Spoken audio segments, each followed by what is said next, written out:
जाति आधारित जनगणना का रिपोर्ट प्रकाशित होने के बाद अगर आपने भी सोशल मीडिया पर यह लिख लिया होगा कि हमारी संख्या आपसे अधिक है, या शेयर कर लिया होगा कि हमारी संख्या सबसे अधिक है, तो उसके बाद अब आप इस वीडियो को देख लीजिए कि किस तरीके से आपकी जातियों पर अब राजनीति होगी, किस तरीके से आपकी जाति को लेकर बिहार में अब अलग राजनीतिक माहौल देखने को मिलेगा। किस तरीके से तमाम नेता ये बताएंगे कि हमारी जाति की संख्या सबसे अधिक है, हम सबसे अधिक है तो हमें इतना परसेंट जो है राजनीतिक हिस्सेदारी चाहिए, और उसके बाद आप कहेंगे कि हाँ भैया चाहिए तो, और उसके बाद फिर आप सोशल मीडिया पर लिखेंगे, फिर आप सोशल मीडिया के माध्यम से दूसरे को बताएंगे, अपने दोस्तों को बताएंगे कि हमारी संख्या तुमसे अधिक है। अगर आपके दोस्त जो हैं, आपके सहपाठी जो हैं वो दूसरे जाति से आते होंगे और अगर उनकी संख्या कम होगी, तब आपके मन में ये जो भ्रम है वो पैदा किया जाएगा कि आप सबसे बड़े हैं,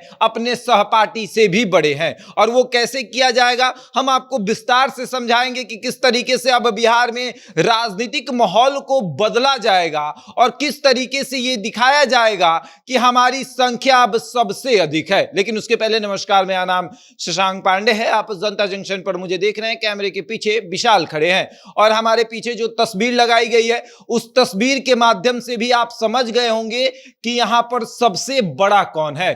दो तस्वीर अगर आप ऊपर देख रहे होंगे तो एक तस्वीर जो कि पहले फ्रेम में है और सबसे बड़े हैं तेजस्वी यादव, और दूसरी तरफ दूसरे फ्रेम में आपको सबसे बड़े नजर आ रहे होंगे चिराग पासवान।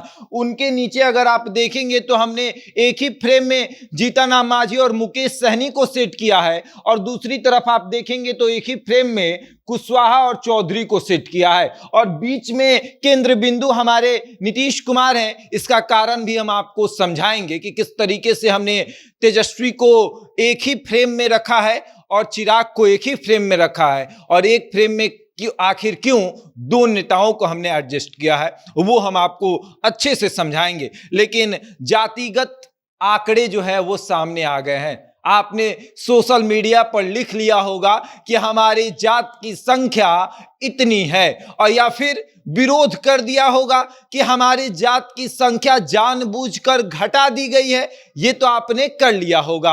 अब आते हैं कि खबर समझते हैं कि आखिर अब राजनीतिक जो है मुद्दा किस तरीके से गरमाएगा, किस तरीके से कहा जाएगा कि हम अब बस अपनी ही जात की बात करेंगे, और खास करके चिराग पासवान और तेजस्वी यादव अब कहेंगे कि अब तो हम अपने ही जात की बात करेंगे, किसी और की बात नहीं करेंगे। यादव की संख्या कितनी है? 14.26%। अब आप समझ लीजिए कि 14.26%, यानी यादवों की राजनीति कौन करता है? तेजस्वी यादव और उनकी पार्टी राजद।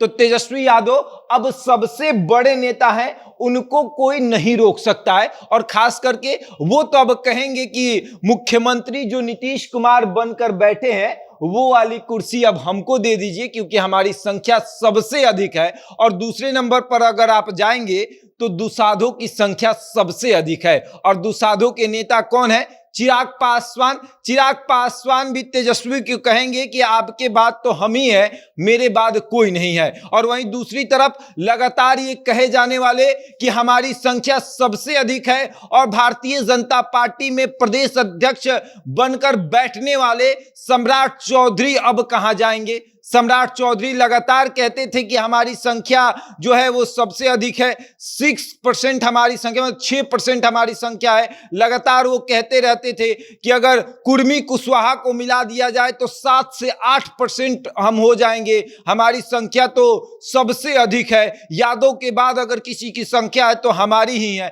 और इसी तरीके से मुकेश सहनी भी कहते थे कि हमारी भी संख्या सबसे अधिक है। जीतन राम मांझी भी कहते थे कि हम भी पीछे हटने वाले नहीं है, हम भी 6 से 7% है। और जाति आधारित गणना का जब रिपोर्ट आएगा तो अब आप सब देख लीजिएगा।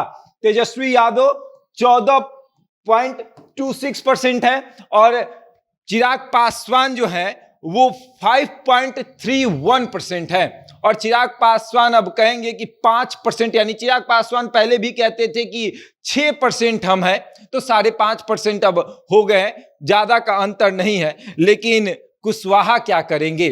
कुशवाहा की संख्या जो है वो 4% है, 4.21%। और अब सम्राट चौधरी जो हैं वो कहते हैं कि हम कुशवाहा के सबसे बड़े नेता हैं, लेकिन उसी 4% में उपेंद्र कुशवाहा भी हैं, सम्राट चौधरी भी हैं, नीतीश कुमार भी हैं। इन तीनों को मिला दिया जाए तो इनकी संख्या जो है वो 4% है, और कुर्मी को अगर ऐड कर दिया जाए तो इनकी संख्या 7% हो जाती है। और इस 7% में आपको नीतीश कुमार, सम्राट चौधरी, उपेंद्र कुशवाहा और भी नेता हैं, आरसीपी सिंह भी हैं। आरसीपी सिंह भी कहते हैं कि हम भाई कुर्मियों के नेता हैं, हम कुर्मी का वोट जो है वो तोड़ चुके हैं। अब आते हैं मुकेश सहनी पर। मुकेश सहनी लगातार जो है वो मल्लाहों की बात कर रहे हैं। सहनी मतलब मल्लाह आरक्षण की बात कर रहे हैं, हर जगह घूम रहे हैं और 100 दिन की संकल्प यात्रा पर हैं। लगभग उनका संकल्प यात्रा जो है वो 70 दिन का हो चुका है। 100 दिन के संकल्प यात्रा वो कर ही रहे थे, उनका कद बढ़ ही रहा था। तब तक ये जातिगत आंकड़े जो आए उनको एक तरीके से एक बड़ा झटका भी लग गया है, क्योंकि जहां एक तरफ वो कहते थे कि हमारी संख्या 7 से 8% है, वहीं दूसरी तरफ उनकी संख्या 2.5% हो गई है।